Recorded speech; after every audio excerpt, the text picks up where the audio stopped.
자, 1시간에 수억을 판매하는 쇼호스트들에게는 말하는 법칙이 있습니다. 이 법칙만 알면 여러분들도 설명을 잘할 수 있습니다.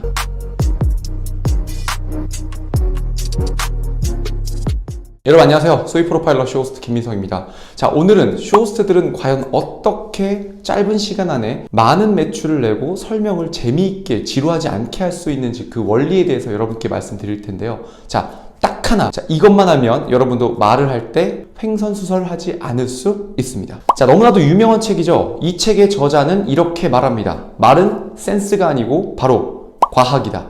말에도 법칙이 있고 공식이 있으며 듣는 사람도 듣기 좋은 법칙과 공식이 있다는 건데요. 자, 바로 이 딱 하나, 이 법칙만 알면 여러분들도 반드시 설명을 잘할 수 있습니다. 바로 템프랩의 법칙인데, 이 템프랩의 법칙을 어려운 책을 굳이 읽지 않더라도 제가 편안하게 여러분께 소개를 해드릴게요. 바로 시작합니다. 자, 이 템프랩의 법칙은 총 6단계로 나눠져 있는데요.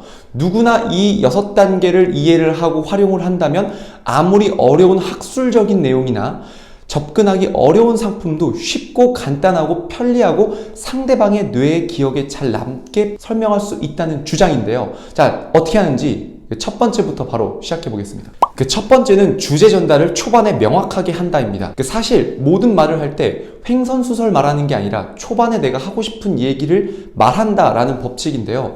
우리가 학교에서 공부를 할 때 선생님이 자, 오늘은 여기에 대해서 배울 겁니다 라고 학습 목표를 주는 것처럼 상대방에게 무엇을 설명할 때 먼저 오늘은 이것을 할 겁니다 라고 제목을 먼저 지어준다는 거죠. 예를 들면 제가 초반에 이렇게 설명을 했어요. 정말 어려운 물건이고 어려운 내용도 이 법칙만 알면 편안하게 설명할 수 있을 거다. 이렇게 말씀드렸듯이 초반에 아예 여러분이 설명할 내용의 주제를 정하는 겁니다. 쇼호스트들은 이렇게 활용해요. 자, 오늘 제가 소개해드릴 상품은 바로 일명 뜨끈이 바지입니다. 따뜻한 바지겠죠? 자, 오늘 제가 여러분께 소개해드릴 바지는 일명 날씬이 바지예요. 이런 식으로 내가 오늘 설명할 것에 대한 제목을 정해서 일종의 브랜딩을, 초도 효과를 상대방에게 주는 거라고 할 수 있겠죠. 자, 두 번째는 먼저 말한 그 제목의 전달 개수를 먼저 말하는 겁니다. 예를 들면 템프랩의 법칙에는 6가지가 있습니다.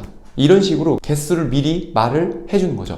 자, 여러분 오늘 3가지만 기억하세요. 자, 오늘 2가지만 기억하시면 됩니다. 자, 제가 오늘 전달하는 내용의 상품의 특징은 2가지만 기억하세요.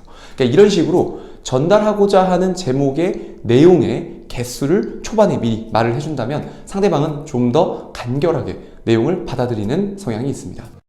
자, 세 번째입니다. 세 번째는 앞서 정한 개수의 주제를 하나씩 포인트를 잡아서 설명한다입니다. 여러 가지를 동시에 말하려 하지 않고 정해놓은 세계에서 하나씩 스텝 바이 스텝으로 포인트를 설명한다는 겁니다.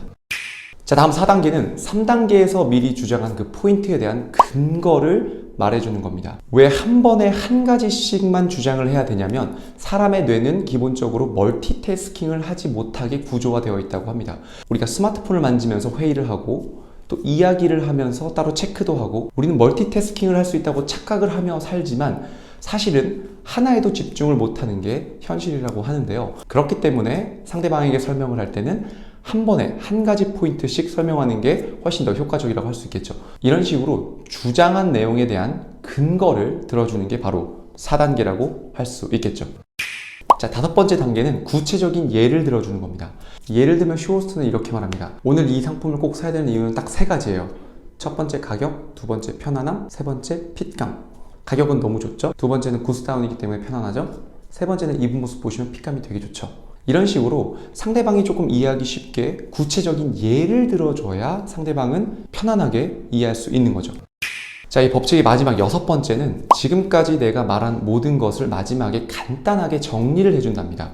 마지막에 정리를 해줘야 상대방은 오랫동안 기억할 수 있는 거거든요. 그러니까 첫 번째는 제목을 정해주고, 두 번째는 주장하려고 하는 포인트의 개수를 말해주고, 세 번째는 그 한 포인트씩 스텝 바이 스텝으로 하나씩 주장을 하고 그 주장에 있는 근거를 제시해 준 다음에 마지막에는 바로 써먹을 수 있는 혹은 이해하기 쉬운 구체적인 예를 들어준다는 거죠.